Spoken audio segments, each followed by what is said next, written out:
Fight Fiend Forecast. I'm Joseph, the host, back for another full card prediction show.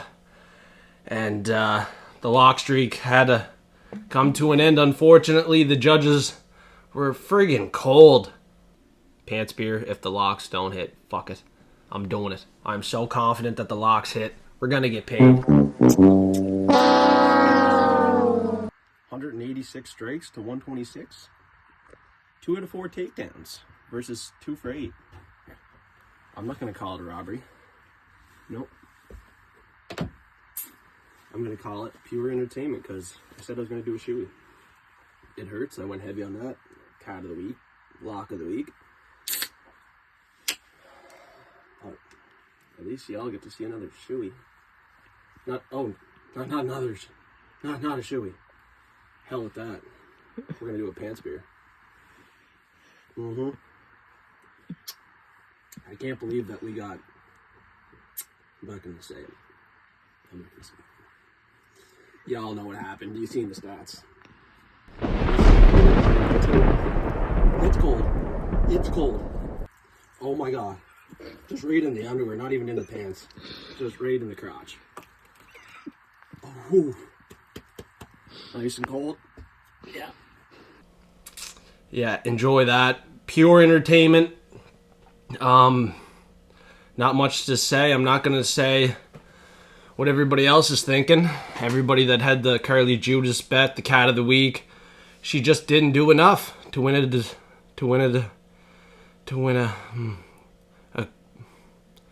a split decision. Yeah.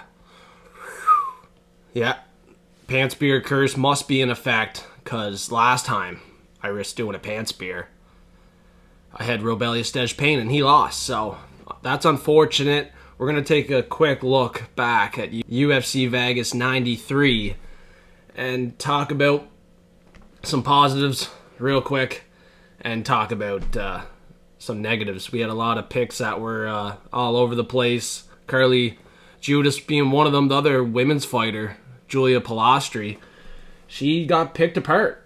Josephine Thundernuts and looked damn good. She won the fight pretty cleanly. And she's definitely a fighter that's undefeated. You need to watch out for her.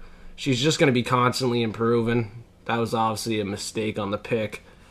Big jump up for Julia Palastri, but for her case, she's going to be good moving forward as well. That was a tough fight debuting in the UFC. UFC thinks highly of her, so I think she'll have a good career as well. Jekka Sergei, that was a pick that a lot of us had. We didn't see that coming. Some of us might have. Weston Wilson showed up, got the submission in round 1. I did not see that coming. I completely doubted him, 100%. And it's going to hurt because some parlays got ruined. That happens, okay? Nate Maness got it done. He didn't get the knockout. Are you serious? He just went the distance and beat up Jimmy Flick. Thankfully, Adam Fugit got it done. We played him heavily on the money line and cashed our only bet of the night, probably. So, thank you, Adam. You almost Fugit lost that fight, so you got it done. You made it close. Won it by split. That made me happy enough. Asu Almabayev, another guy that couldn't get the finish. Won a fight by a decision that he was expected to win by a finish. Wow. I mean, wow. Not much to say. I'm just shocked. I thought he would have got the submission. I thought Maness would have got the KO. And yeah, they didn't. Garrett Armfield didn't even win. That was a fight that I switched on Patreon. Hindstand to Armfield because on the full card prediction show I went Hindstand. No, I didn't go Hindstand. I went Armfield. And I had to switch my pick on Patreon. I should have just sticked with Brady Hindstand. He's a dog. He'll fight for your money. And he did. He won a decision. So credit to him. That was a pick that I switched and paid the consequences on. Timothy Kwamba, I don't even know what this guy is doing, honestly. He lost to Lucas Almeida. Do you want to be in the UFC? Probably. Or are you not ready? I don't know. He's probably not ready. Should not have been that big of a favorite, I guess. Miles Johns. He did exactly what I thought. Won a decision. And then Tatsuro Terra, I don't know what you guys think about that fight. I seen Perez going to tap, but obviously his knee popped. Herb was quick to stop it. It was a TKO. I had submission. I played it round 2, 3, and 4. And he got the KO. So just a bunch of unfortunate events at UFC Vegas 93. Nothing to sweat. We hit a dog of the week. We're 2 for 2 on those. We're going to have some fun. We're going to keep it entertaining as always. I mean, that's what we try to do here on the show. I just did a pants beer in a spot where I was 100% confident we were getting that win. And even once the scorecards were getting read, I was like, yeah, we're getting it. We're getting it. And yeah, we didn't get it. Okay, we didn't get it. She fought super hard in the 3rd round. Carly Judas, the cat of the week. I thought she deserved to win now. The favorite looked horrible in the 3rd round. She had low output in the 3rd round where you need to win the fight, right? So Carly Judas pushed hard and she showed that she wanted to win the fight, and I thought she should have. It didn't go our way, but not every fight will go our way. Unfortunately, that was a lock of the week play. I might put the pants beer at rest for a bit. It's going to be the best for me, but for entertainment-wise, I'm sure y'all had a laugh. This week, I got some locks, and they're steaming hot. Absolutely. I wish my streak was still alive, but that's okay. We can take 3 or 4, maybe 5 locks. We're dressed up, ready for success on this card. And we're going to start it off with a fight that is super entertaining, the Bantamweight Finals for the road to the UFC Season 2. Both these guys have fought very low-level competition. You look at Chan Ho Lee, who is 9-1, just beat a guy that was 7-0, 11-1, and those two guys have fought some extremely low-level competition looking into it. So I don't hold too much credit in those wins. He beat a guy that was 1-0 prior to the road to the UFC, and then he lost in 2022 to a guy that was 3-0, and I watched that fight back. He got reversed. He got taken down, controlled, pushed back. He lost that fight unanimously. And I think in this fight against a guy that's 26-8, I don't even know how to pronounce this guy's name. Okay, that's why I didn't say it at the start. It's Xiao. It does not look like that. I'm pretty sure that's how they were saying it. So besides the fact he is 26-8, and he has a ton of experience for being 26 years old, being 4 years younger in this fight. He won his last couple fights by majority decision, split decision, and unanimous decision. All pretty close. The unanimous decision outside of the road to the UFC was 5 rounds. I think he has a gas tank to go 3 hard-fought rounds, have some takedowns, control time, and pressure Chang Ho Lee. Chang Ho Lee now isn't that experienced for being 30 years old. He's the underdog now. The odds have flipped here. And he won his last 3 fights by knockout against pretty low-level guys. The 11-1 guy has fought horrible guys. Terrible competition. Rana Singh, however you say his name, is nothing to praise about. That's not a good win. Shai Loing, however you say his name here, has beat a guy that was 13-1, 10-3-2, and 9-6. It's not the best either. Both these guys have fought terrible level of competition, but looking into who they have fought, I gotta think Shai has fought the better level of competition. The odds have flipped. He is now coming in as a favorite, slight favorite, very, very slight favorite. I wouldn't advise you to bet this fight, but I'm gonna pick him to win a hard-fought decision here, and I would not invest your money on it. It's the Bantamweight Finals for the road to the UFC Season 2. Sit back, relax, and motherfucking enjoy. And not motherfucking like Dustin Poirier was saying to Islam at the last pay-per-view. Don't take it to offense, everybody listening. That's not speaking English all the time. That's not a racial slur. And next up, we got Cedric Dumas and Denis Tiuliulin. This guy is 11-9, Tiuliulin.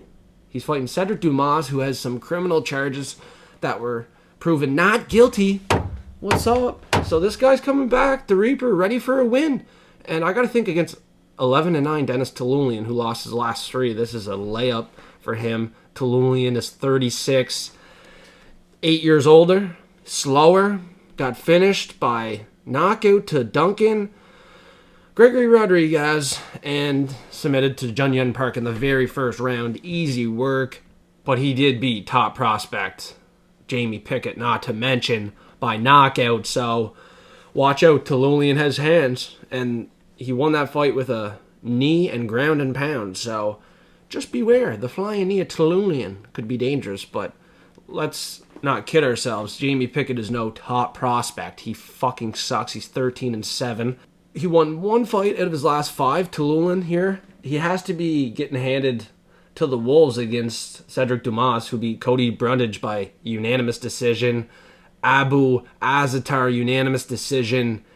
And on the Contender Series, beat a guy that was undefeated by submission. Guillotine.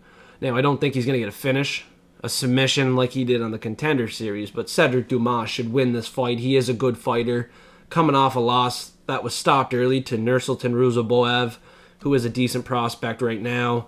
I know he's pretty old, but he's looking pretty good. Ruziboev lost to Buckley, but Buckley is high level, so Ruziboev certainly belongs. Denis Tiuliulin, looking at his last 5, you can't tell me this guy belongs. So Cedric Dumas, that win to Abu Azaitar, unanimous decision. Cody Brundage, I just see it going down the same way. That's the forecast in this fight. Playing this favorite on the parlay should be safe, and taking a shot at him as lock of the week wouldn't be a bad idea either. They're giving respect to Denis Tiuliulin plus 150. I think he should be a 4-1 underdog. He has no chance in this fight. And the next fight I'm breaking down, some of you might want to look back. This guy is 4-1. Magomed Gadzhiyasulov against Brendson Ribeiro. Let me say something. This guy 4-1 is live. He's been knocked out in his last couple fights. That worries me. But listen, he beat Bruno Lopez, who was undefeated on the Contender Series. That wasn't too bad. It wasn't a horrible win. I think it was pretty damn impressive. Now, this is a guy trained with the Hulk, Bruno Ferreira. He has the hands and speed to get this first round finish by knockout as a 4-1 dog. He's trained with Bruno Silva as well, the knockout artist. I think he has some good wins. He beat a guy that was 7-1 as well. 29-18, a ton of experience. You look at this guy, 8-0, he's fighting Magomed Gadzhiyasulov, however you say his last name. It says he's from Bahrain. He's from Russia, but he's not like a Khabib Russian. He's kind of like not that impressive in my opinion. On the Contender Series, couldn't even find a finish against Jose Medina, who in my opinion isn't that great. We're going to pull up Jose Medina now, and we're going to see if this guy really is legit. I don't think he is. Looking at who he has fought, he's 11-2. He looks decent. Now, if this Russian is going to be a 4-1 favorite, he should be able to get a finish easily by knockout. How come he didn't finish Jose Medina in his Dana White Contender Series fight? Medina fought a guy that was 4-2, beat him by split decision prior to the Contender Series. Knocked out a guy that was 11-22. Knocked out a guy that was 2-0, 2-1, 0-2, 0-0. Yeah, you know what I'm saying. Magomed should not be a 4-1 favorite. I think he can get knocked out. He's 8-0. 8-0. He's pretty green here. Amateur. He's fought a couple times from 2013 to 2019. He went pro in 2017. I mean, he's fought 8 times since 2018. He's not that active. He's not that impressive in my opinion. He's training at KHK team. He's with Ikram Aliskerov and the boys, but it doesn't necessarily mean he's going to be a monster. He couldn't finish the guy in the Contender Series. Brendson Ribeiro did in the first round. Coming off a loss. 4-1 dog. I'm probably playing it. First round KO Brendson Ribeiro. And I'm probably going to be crazy enough to make him my pick. You don't have to agree. This is not a fight that I'm telling you to tail along. Let's go. He's a lock of the week, but he's probably going to be a dog of the week. I'll risk going 3 in a row here. I'm 2 in a row right now. I'll risk the streak that I'm on to take a 4-1 underdog, Brendson Ribeiro, as dog of the week. I'm pretty confident he's going to win. It's like over 65% in a spot that he is priced plus 300. I'm going to take advantage, and I'm going to look to pound the bookies on this line. I think he's getting the first round KO as well, and I can't wait to see what that prop opens up at. You can tail along if you want and get paid with me, but, you know, just go light. Let's get rewarded without suffering any losses here. Because at the same time, this guy is not that proven. He's been knocked out multiple times. Brendson Ribeiro, his chin is not one we can trust and put a ton of money on. Okay, that's what I'm worried about. Training with Ikram might give Magomed, Gadzhiyasulov, yeah, might give him some confidence, might give him some power against a guy that has been knocked out in his last fight, has been knocked out in his last couple losses. But, I'm going to trust Brendson Ribeiro. I had him against Ming Yang Zhang, and he looked all right for a minute until he got floored. That was 3 months ago. It might be too quick of a turnaround, but I'm going to go to war with this pick, Brendson Ribeiro, and I can't look back. I'm going to hopefully make you guys look back on that 4-1 favorite that's going to be parlayed, that I warned you guys about, that a lot of you won't listen. Maybe you will. We'll see. Maybe I'll be completely wrong, and Ribeiro will get dusted. Get dusted. Next up, we got Muin Gafurov and Kang. Let's go.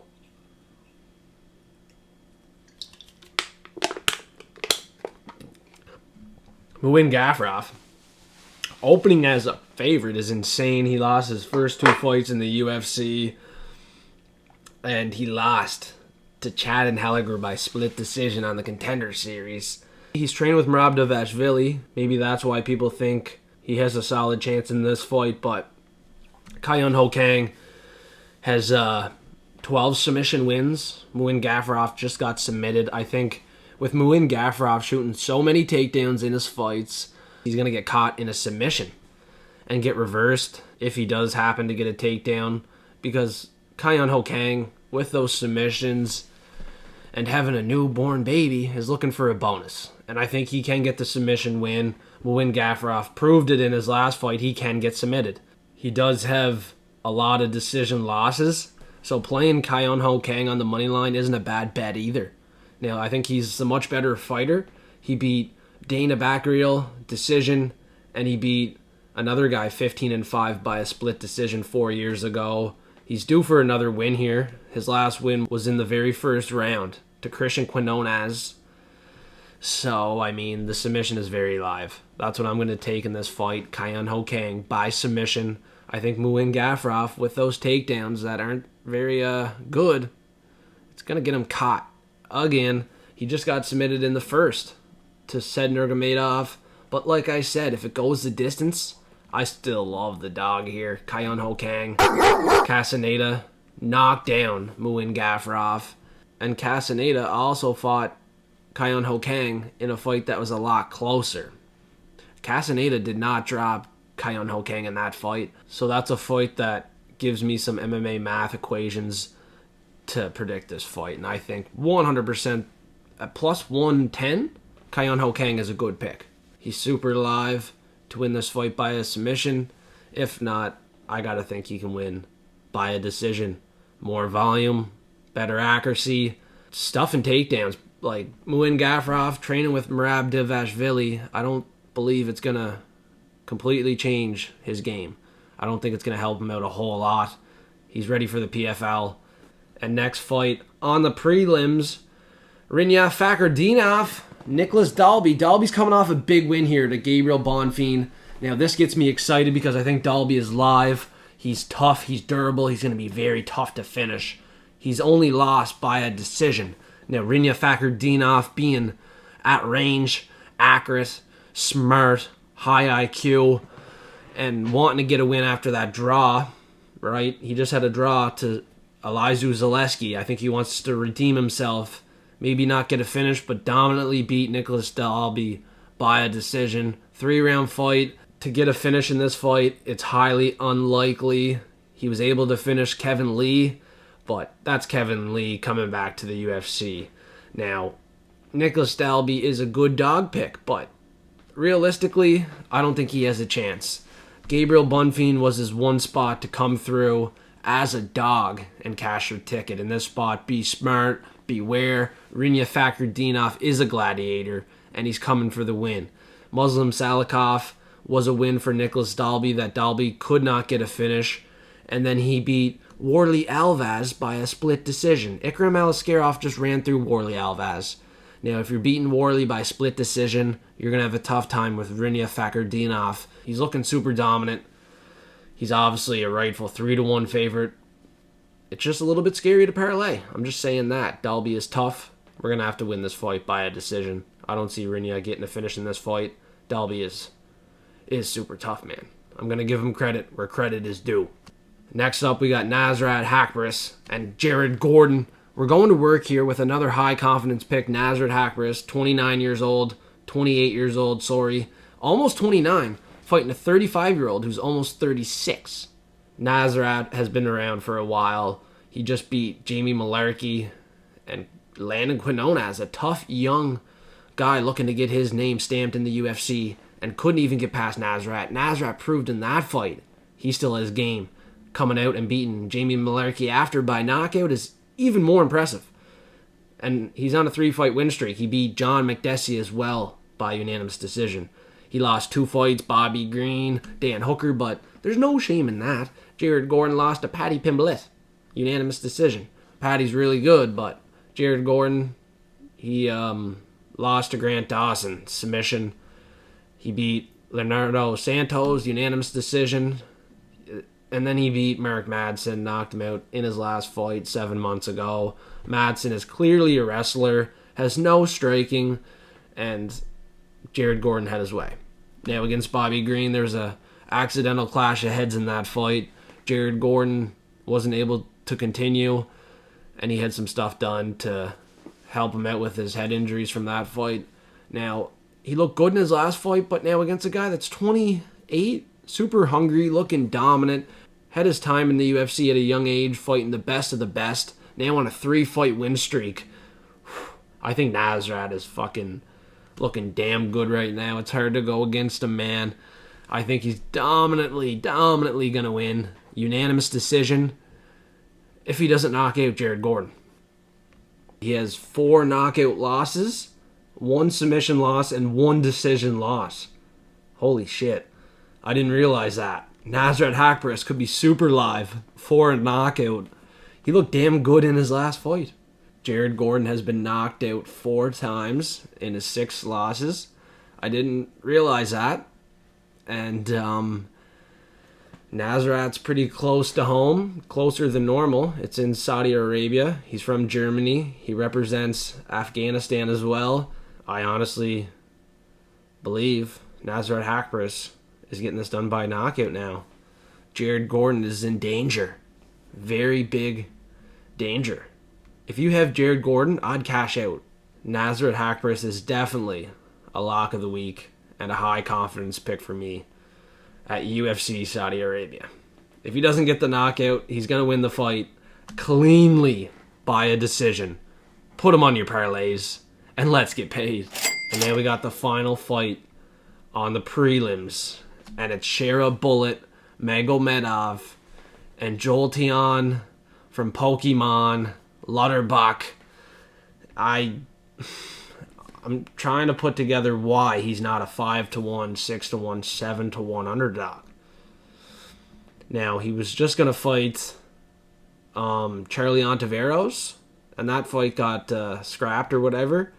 He's a karate-style fighter, a kickboxer, and he got knocked out in 2023 in December in the 3rd round to a guy that's 5-3. And the guy that's 5-3 is not good. I hope you're listening. I hope you know this is a 100% lock-in play for Shara Bullet. The Pirate is here. He's coming. I'm getting all my money back on Shara Bullet Magomedov to win. At this price, it's fair. It's a 100% lock-in smash play. You talk about a whale. I hear people talking about whales. Whale play. This and that. This is a whale play. Sometimes you got to take a favorite and put your house on them. This is the one. There's not much to break down. I just told you that this Joilton Pokemon guy got knocked out in December 2023 to a guy that's 5-3 I'm taking Share a Bullet by KO on some props as well, in some parlays. I think he knocks him the fuck out. Looking at Share a Bullet, man, this guy's dominant. If we want to keep talking about this Joilton goof, he lost the decision in kickboxing. He lost another decision in kickboxing. Both of them in 2023. These are current losses. I mean, that says enough. Share a Bullet, 12-0 undefeated, is not losing this fight. It's a 100% setup fight for him to win. 10 knockout wins, 7 in the very first round. He has 2 decision wins. He won his UFC debut to a guy that went the distance with Alex Pereira. No shit, he couldn't get the fucking knockout, okay? In this fight, he has a serious chance to get the knockout in the first round and put Joilton, Pokemon, Lutterbach to bed. To rest. The pirate is here. Before I start the main card predictions, please crack some liquid courage, have some fun on the show, smash the like button and suplex the subscribe button. Come back for another show and enjoy yourself. Try to make some money. You don't have to take each and every pick. I'm not going to have each and every pick right, but the ones I'm high confidence on, you can star those fights, put some money on them, parlay them up. You know, if there's some high confidence picks you don't like, don't be afraid to leave one off. Okay, if we can come together, win some money, it's us against the bookies. That's the main goal. Us against the bookies. We're trying to win some money and take their money. Let's fucking bang these bookies. Let's smash them. We're going to war with the picks again. That's the motto. Like, we can't be soft and be afraid to put money where our mouth is. We're confident in a lot of fights this week. So we got to get paid and get rewarded. 100%.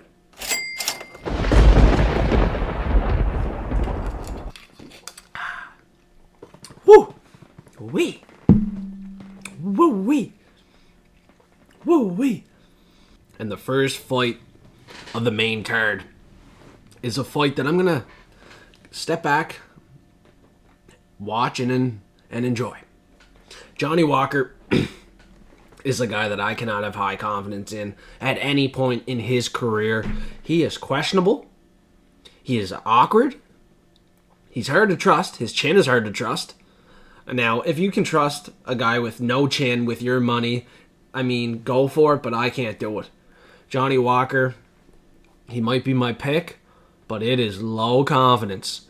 Now, he lost to Ankalaev. That's not a bad loss, but Ankalaev beat Volkan Oezdemir by a decision. Volkan Oezdemir is tough. He lost to Nikita Krylov by a decision. Ankalaev decision. He got knocked out to Yuri Prohaska, but Johnny Walker's no Yuri Prohaska. He's not. He has the length, the reach advantage, the awkward style to get the knockout, but realistically, the facts in this fight is Volkan Oezdemir is tough as shit, and he's probably not getting knocked out or submitted. He's probably going to lose a decision. Now, he beat Bogdan Gozkov. He was due for a win. He beat Paul Craig decision.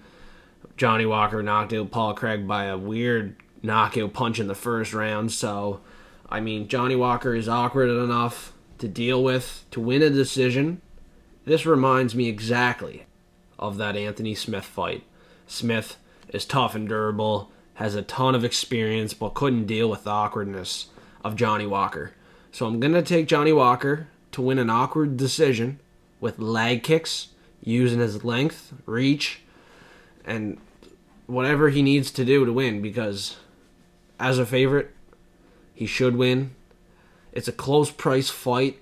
It's intriguing me to bet, but it's also intriguing me to stay away. Volkan Oezdemir is getting respected. Bookies know he is live. Johnny Walker doesn't have a chin. If he does get knocked out in this fight, I'm not going to be shocked. Volkan getting a knockout, though, is kind of shocking. He had to get a submission in his last fight. His win before that was the unanimous decision. If it's going 15, I'm going Johnny Walker. He has a massive reach advantage. One that's going to be too much for Volkan Oezdemir to deal with. I would not be trusting a guy with an 8-inch reach disadvantage either. So Johnny Walker's the pick. It's low confidence, and I'm probably staying away on bets for the most part. I don't see him getting a big flashy finish. I don't think it's really set up for either guy to get a win. It's going to be a hard-fought, entertaining fight that can go either way to start off the main card. So have fun, enjoy the fight, drink some Pink Whitney, drink some vodka, and get ready to celebrate some big wins after we predict the next couple of fights, because we got Kelvin Gastelum and Daniel Rodriguez next. It's medium confidence for me, and it's Kelvin Gastelum decision win. Daniel Rodriguez coming back after a head kick loss to Ian Gary is going to make him hesitant. It's going to make him not push forward as much. And I can see Kelvin Gastelum pushing forward, being aggressive, having high volume, mixing in takedowns, control time, doing whatever he can to win. Now, it's going to be a decision. It is medium confidence, because when you have a high confidence pick, you better hope they can get a finish, so then you can get the win before the 15-minute mark. It's always nice getting paid in a minute, 2 minutes. That's the goal, but not every fight is ending quick, especially now with these new gloves. I'm seeing that go around. These new UFC gloves have produced 4 knockouts in the last 40 fights. So don't be betting on the knockouts. Let's be careful on that, but eventually the knockouts are going to start to happen. I don't know if it's the UFC gloves, if it's bad luck or what, but something's up. The grapplers are getting a lot of submissions, and not many knockouts are happening with like actual punches. So, I mean, I think this fight's going 15 for sure. With that being said, and with the bookies being sharp and this being a favorite heavy card, in my opinion, we got to take Kelvin Gastelum. High confidence, nearly. It's going to be medium confidence, about 69%. I think it's like maybe 72 actually. But it's medium confidence, nearly high, to win a decision. And he will show up and perform for the forecasters, as he's moving down from middleweight. He lost a decision to Izzy, Robert Whittaker, Jared Cannonier, Daniel Rodriguez, my boy D-Rod. Lost to Neil Magny by sub, and Ian Gary by knockout in his last fight. But before that, he barely beat Li Jingliang. He beat him by split. You're not going to do enough in this fight, man. You can't knock out Kelvin Gastelum. Now, you can't even beat him by a decision if you can hardly beat Li Jingliang. Kevin Lee, that was your win before that by unanimous decision. We talked about Kevin fucking Lee. That's not impressive. Before that, he knocked out Preston Parsons, who is just like Marco Madsen, one-dimensional. He's a grappler, has no striking. Clearly, you can get the knockout in that fight 2 years ago. It's not happening for D-Rod. I do like D-Rod a lot, but respect to him. He's going to lose this fight, and he's going to lose it by a hard-fought decision. I'm going Kelvin Gastelum. And next up on the main card, we got Sergei Pavlovich and Alexander Volkov, 2 Russians. It's time for some vodka, baby. The Russian vodka. The Russian vodka. In a fight that he must win, Pavlovich will knock out Alexander Volkov probably in the first round. Honestly. Maybe in the second. It could be the second. But Volkov having 10 losses and having 2 knockout losses, 3 submission losses, and 5 decision losses makes you really think about this one a bit, but you can't overthink it. It's Sergei fucking Pavlovich. He hits like a goddamn truck. And Volkov won his last 3 fights. It's time for that streak to end. He beat Tiuliulin. Congratulations. He beat Alexander Romanov. Congratulations. And he beat Jairzinho Rosenstruck. Bravo. In this fight, Pavlovich, off a loss, is going to dominate. He just beat Curtis Blades before that loss by knockout in the first. Tai Tuivasa knocked him out in the first, and Derek Lewis knocked him out in the first. You got to think it's going to be a first-round knockout. It's going to be dominant for Sergei Pavlovich. 100% he is a lock of the week. He has, 2 decision wins? If he happens to win a decision, so be it. I'm going heavy on his money line. He has a 4-inch reach advantage. Volkov lost to fucking Tom Aspinall by a submission in that fight. It can't really tell you a whole lot about what's going to happen in this fight. Aspinall has a more dynamic game plan. He has more ways to win. And Pavlovich doesn't have too much to offer on the ground. If you look at his submissions, he might have a couple. I'll pull it up here now, but I don't believe he has many. He has a lot of knockouts. A lot of knockouts in the first round. Now, Volkov is huge, but he doesn't have a reach advantage. I feel like he's going to get caught, if not in the first, in the second. Pavlovich is another smash play. He's a whale. He has 0 submission wins. So he's obviously getting the KO. He has 3 decisions, not 2, and they're all unanimous. It honestly wouldn't shock me a whole lot if he won a decision. Volkov is tough. He does have 5 decision losses, but, I think, honestly, at some point, the power is going to be too much. Pavlovich is the hardest hitter in the UFC. Unfortunately, he did not prove it against Tom Aspinall. He lost. He got knocked out. But I think in this fight, he can come back. He can get that first round KO. And I'm super confident in the bet. Now, he's going to be a lock. And it's going to be a fight here that I go super heavy on.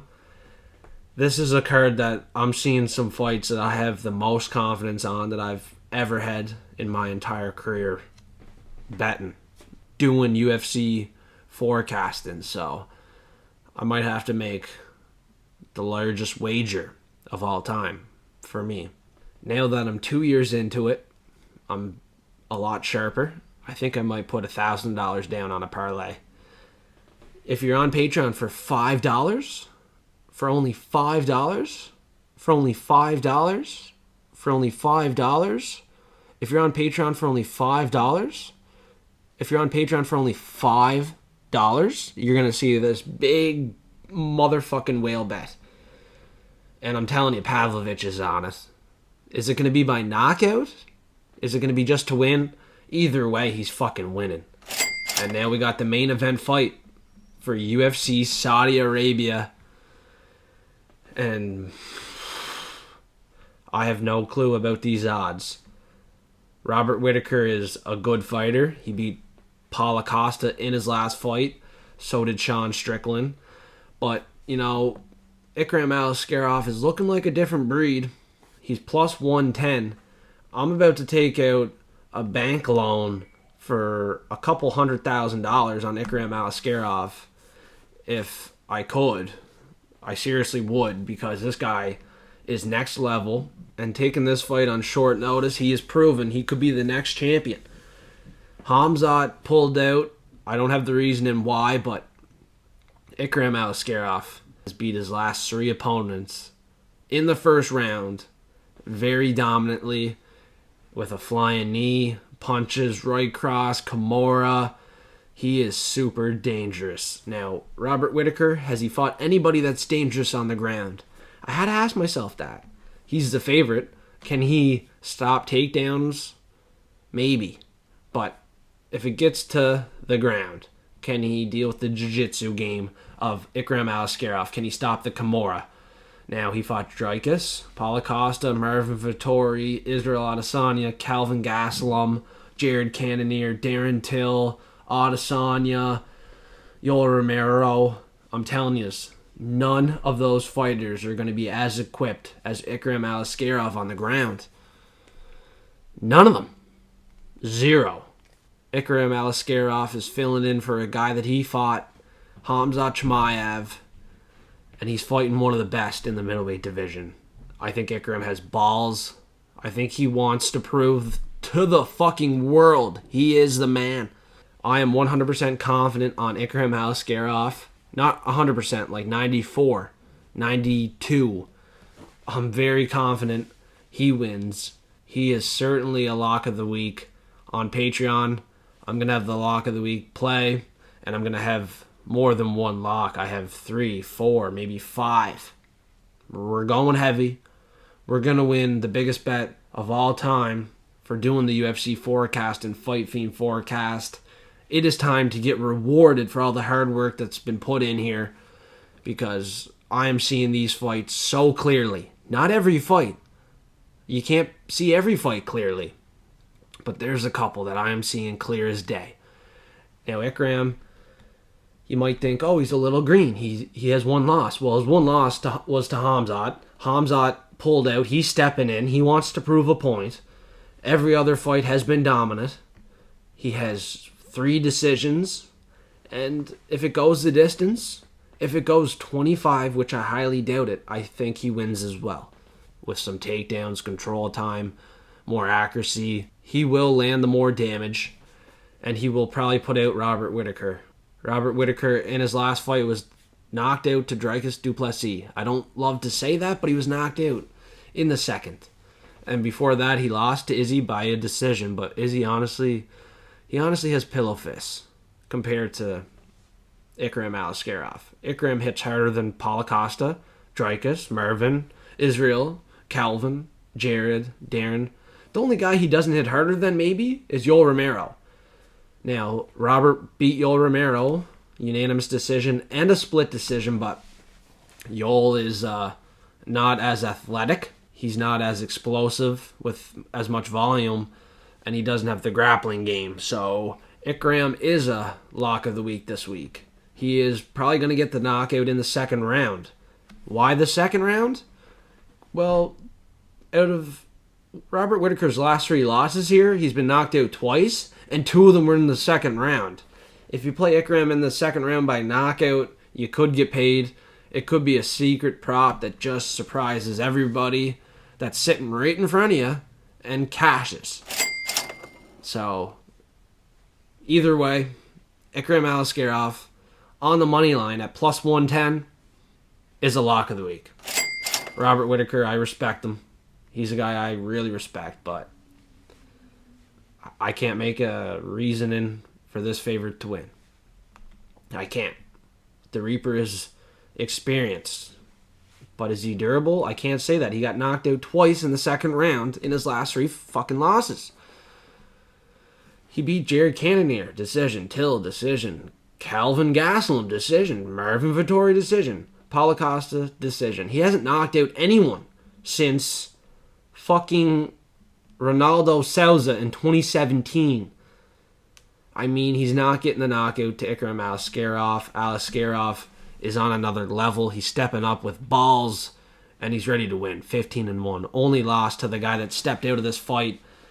At plus 110, this is a treat or a trap. Trick or treat, I think it's a treat, baby. Let's go. I'm going Ikram Aliskerov, lock of the week. If you disagree, you might want a shot of liquid courage after the fight to deal with your fucking suffering of the losses.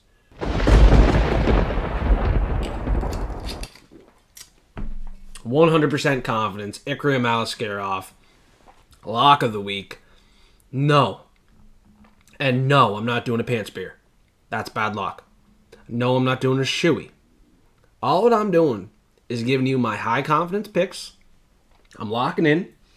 I'm making the biggest bet ever for my UFC forecasting, Fight Fiend forecasting career.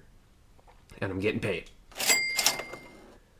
Carly Judas last week should have paid out $1,200 to me with Tatsutera. But this week, we're going to make a hell of a lot more on the locks than $1,200. I'm going probably a lot heavier than last week. Not probably, I am. And people on Patreon are going to find out for $5. For $5 a month. That's all what I charge per month for my picks, confident levels, method of victories, each and every bet on all sports. And we go quite heavy. We just don't do small bets. I have a couple $100 down on a bet. I have 50 on a bet, 25 on a bet, 30, 40 on a bet. We're not just doing small bets for $5 a month. You are getting each and every penny's worth for your $5 a month. If you're leaving, if you're canceling your membership 3 times a month, 3 times every 3 months, basically every month, there, Elliot Turner, I'm going to pull him up. I might block you. You're coming, you're going. Don't be cheap like Elliot Turner. It's $5 a fucking month, bro. I put 175 on Adam Fugit. Let's pull up this one. I put 40 on Indiana Fever for 170. I mean, that was a huge parlay. I can do that again tonight if I want to. But my priority is to get these early predictions out for everybody, the full card predictions for UFC Saudi Arabia, and try to slam these goddamn bookies on this card. Because last week we got snipped. We tried to show our big balls and they got snipped. That's alright though. Because each and every week we come back with a vengeance. Looking for revenge. Smash that like button, suplex the subscribe button. I'm putting in a lot of hard work. I'm trying to get you paid. I'm trying to get myself paid. And eventually I know it's going to pay off. It will pay off. We are going to win. We will win. I can't wait for this card to be finished and for the win to be in our pocket because Fight Fiends and forecasters deserve it. Please, subscribe now if you have not yet. And next up, we got a short notice opponent stepping in for Melsik Bagdasaryan, Felipe Lima, making his UFC debut here against Muhammad Naimov, 11-2, looking pretty damn good in the UFC right now. I didn't think he was going to turn out, but he's turning out like a gem. Can Felipe Lima make this a fight? Now, I don't even know what the odds are. This is freshly scheduled.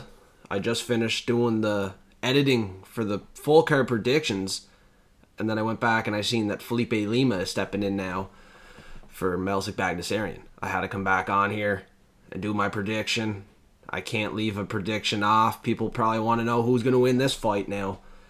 I didn't have Muin Gafurov from Tajikistan. I have to take Muhammad Naimov.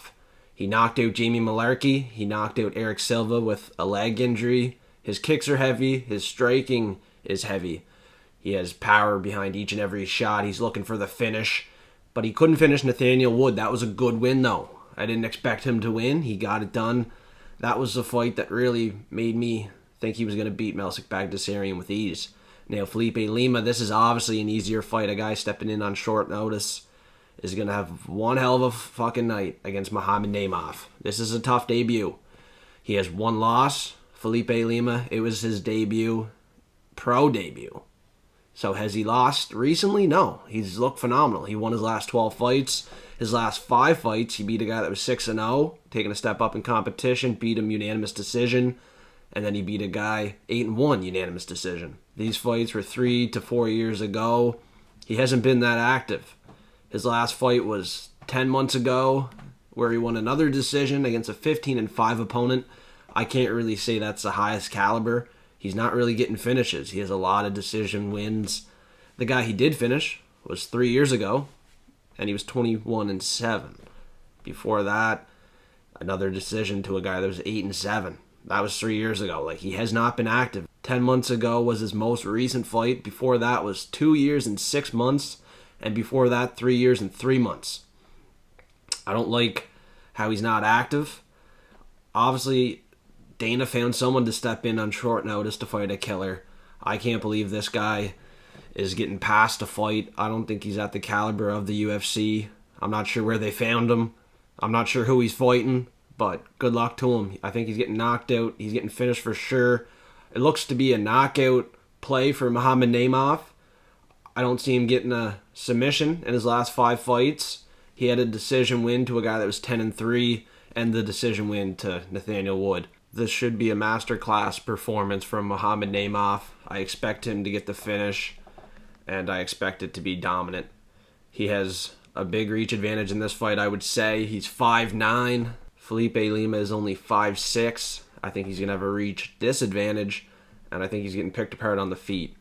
On the ground, Muhammad Naimov, I'm going to see if he has any submissions to be safe, but I don't really think he does.